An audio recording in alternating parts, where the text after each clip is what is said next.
గడిచిన 2 వారాల నుంచి అనేక మంది నాయకులు కార్యకర్తలు వస్తున్నారు, కలుస్తున్నారు. వాళ్ళు అడుగుతున్న ప్రశ్న ఒకటే, ఏంటి సార్ ఇన్ని కార్యక్రమాలు, ఇంత అభివృద్ధి, ఇంత సంక్షేమం జరిగింది, మరి నిత్యం ఎమ్మెల్యేలు కానీ ఇతర నాయకులు ప్రజలకు అందుబాటులో ఉన్నారు, గడప గడప చేశారు, అయినా పార్టీ ఎందుకు ఓడిపోయిందని తరచూ అడుగుతూనే ఉన్నారు. జవాబు చెప్పాల్సిన బాధ్యత కూడా మా మీద ఉంది. ఒకటే ఈ రోజున ప్రతి కార్యకర్తకి, నాయకుడికి చెప్తుంది, సరే రాజకీయాల్లో గెలిపోవటంలో సర్వసాధారణం, మహానాయకులు ఓడిపోయారు, మళ్ళీ గెలిచారు. అలాగే ఇది కూడా మనం ఒక స్పోర్టివ్నెస్తో తీసుకోవాలి. గతంలో గెలిచాం, ఈరోజు ఓడిపోయాం, రేపు తప్పకుండా గెలుస్తాం. మనం మన బాధ్యతని, ప్రతిపక్ష బాధ్యతని మరి హుందాగా నిర్వర్తిస్తూ ప్రజల్లోకి పోయి ప్రజల తరఫున అధికార పక్షాన్ని ఎండగడుతూ ఉంటే తప్పకుండా ప్రజలు మనకు అవకాశం ఇస్తారు. కానీ ఈరోజు ఓడిపోవడానికి సరే అనేక మంది కార్యకర్తల నాయకులతో నేను మాట్లాడుతుంటే వాళ్ళు చెప్తున్న ఒక మేజర్గా 2-3 కారణాలు.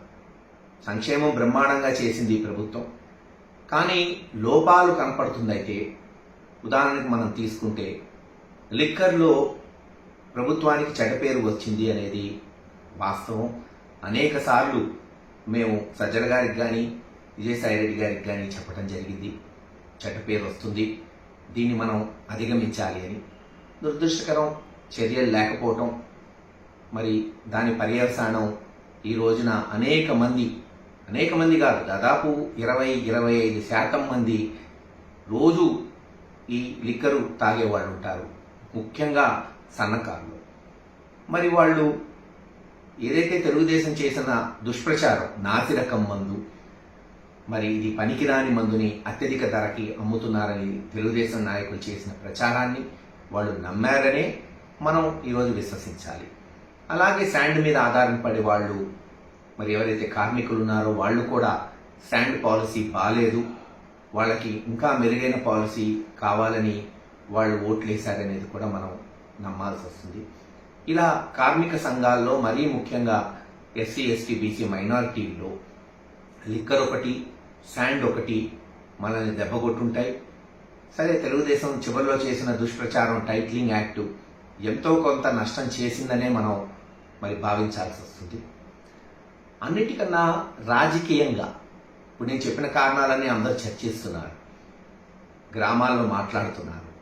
తప్పులేదు, మాట్లాడాలి కూడా. తప్పులు ఎక్కడున్నాయో తెలుసుకోవాలి, మరోసారి జరగకుండా చూసుకోవాలి. కానీ నేను ఒకటి చెప్పదలుచుకున్నా, ప్రతి నాయకుడికి, కార్యకర్తకి, బహుశా తెలుగుదేశం వాళ్ళు వింటే వాళ్ళకి ఉపయోగపడిద్దేమో. జగన్మోహన్ రెడ్డి గారు పార్టీ పెట్టడానికి, అనతి కాలంలోనే ఆ పార్టీని అధికారంలోకి తీసుకురావడానికి 2014లో ఓడిపోయినా సరే తాను మళ్ళీ 2019లో పట్టి పాదయాత్ర చేసి పార్టీని అధికారంలో తీసుకొచ్చి చరిత్ర సృష్టించడానికి కారణం, ఈరోజు మళ్ళీ చంద్రబాబు నాయుడు గారు గెలవడానికి కారణం ఒక్కటి, అదే అవమానం. గుర్తుపెట్టుకోండి, అవమానం.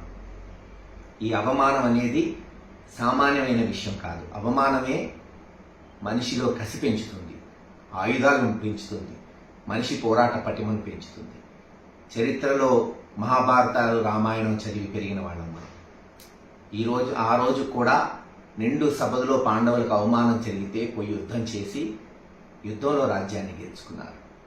అలాగే శ్రీరాముడు కూడా అవమానిస్తే సీతమ్మను ఎత్తుకెళ్ళి జైత్రయాత్ర చేసి మళ్ళీ సీతమ్మను తెచ్చుకున్నాడు శ్రీరామచంద్రుడు. నేను ఆ దేవుళ్లతో పోల్చట్లా, చరిత్ర చెప్తున్నానంతే. జగన్మోహన్ రెడ్డి గారిని కాంగ్రెస్ పార్టీ తీవ్రమైన అవమానాలు చేసి రాజశేఖర రెడ్డి గారి కుటుంబాన్ని, చివరికి జగన్మోహన్ రెడ్డి గారిని జైల్లో పెడితే కార్యకర్తల్లో కసి పెరిగింది, నాయకుల్లో కసి పెరిగింది, పట్టుదల పెరిగింది. నిరూపించుకోవాలనుకున్నాడు, నిరూపించుకున్నాడు. మరి అలాగే గడిచిన 2-3 సంవత్సరాలు కొంతమంది, నేను అందన్నట్ల కొంతమంది వైఎస్ఆర్సీపీ నాయకులు వాళ్ళు మాట్లాడే విధానం, మరీ ముఖ్యంగా చెప్పాలంటే నిజంగా వైఎస్ఆర్సీపీలో ఉన్న నాయకులు ఎవరు కూడా మాట్లాడాల. తెలుగుదేశం నుంచి వైఎస్ఆర్సీపీ పార్టీలో వచ్చిన ఒకళ్ళిద్దరు నాయకులు తెలుగుదేశం నాయకుల్ని, ముఖ్యంగా చంద్రబాబు నాయుడు గారిని అవమానించే మాటలు మాట్లాడటం, బహుశా ఆయన్ని జైల్లో పెట్టడం కూడా ఒక అవమానంగా తెలుగుదేశం క్యాడర్ భావించుంటుంది. కసి పెరిగింది, పట్టుదలగా పనిచేశారు. ఈరోజు పర్యవసానం మనం చూస్తున్నాం. కనుక ఏదైతే అవమానం అనేది ఉందో అది ఎప్పుడు ఎవరికి జరిగినా అవతల వాడు కష్టపడి పనిచేస్తాడు, సత్ఫలితాలు తెచ్చుకుంటాడనేది గుర్తుపెట్టుకోండి. ఎందుకు తెలుగుదేశం నాయకులు చూస్తున్నారని అన్నానంటే, ఈరోజు గెలిచిన వెంటనే అనేక గ్రామాల్లో దాడులు జరుగుతున్నాయి. కొంతమంది వైఎస్ఆర్సీపీ నాయకుల్ని, కార్యకర్తల్ని అవమానిస్తున్నారు. ఈరోజు వైఎస్ఆర్సీపీ పార్టీని కూల్చేశారు. అది చట్టానికి వ్యతిరేకమా? చట్టపరంగా చేసుండొచ్చు, ఇంత హడావుడిగా చేయాల్సిన అవసరం లేదు. కానీ చేసిన విధానం, మళ్ళీ మీరు వైఎస్ఆర్సీపీ పార్టీ నాయకుల్ని, పార్టీని అవమానించేటట్టు ప్రవర్తిస్తున్నారో ఆలోచించుకోండి. దీని యొక్క పర్యవసానాలు ఎలా ఉంటాయనేది ప్రజలు మీకు ఒక అవకాశం ఇచ్చారు, అందించండి, మంచి పాలన ఇవ్వండి. ప్రజలు మీరు మంచి పాలన ఇస్తారని మీకు ఓట్లేశారు అని మీరు చెప్తున్నారు. తప్పకుండా మీరు చేయండి. ఒక ప్రతిపక్ష పాత్ర తప్పకుండా జగన్మోహన్ రెడ్డి గారి నాయకత్వంలో మేమందరం కూడా సమర్థవంతంగా ముందుకు పోతాం. ప్రక్షాళన చేసుకోవాలి, చేసిన తప్పులు తెలుసుకోవాలి, మళ్ళీ తప్పులు జరగకుండా చూసుకోవాలి. ఎవ్వరూ కూడా కుంగిపోయే ప్రసక్తే ఉండదు. ఈరోజు ఏం కొత్తగా రాజకీయాలు చూడట్లేదు. ఈ ఇంట్లో 90 ఏళ్ల నుంచి రాజకీయాలు చూసాం. అనేక ఎలక్షన్స్ గెలిచాం, ఓడాం. గెలిచినప్పుడు ఇక్కడే ఉన్నాం, ఓడినప్పుడు ఇక్కడే ఉన్నాం. తప్పకుండా హుందాగా రాజకీయాలు చేసుకుంటూ ప్రజలకు మంచి చేసే విధానంలో జగన్మోహన్ రెడ్డి గారి నాయకత్వంలో ముందుకు పోతామని తెలియచేస్తున్నాం.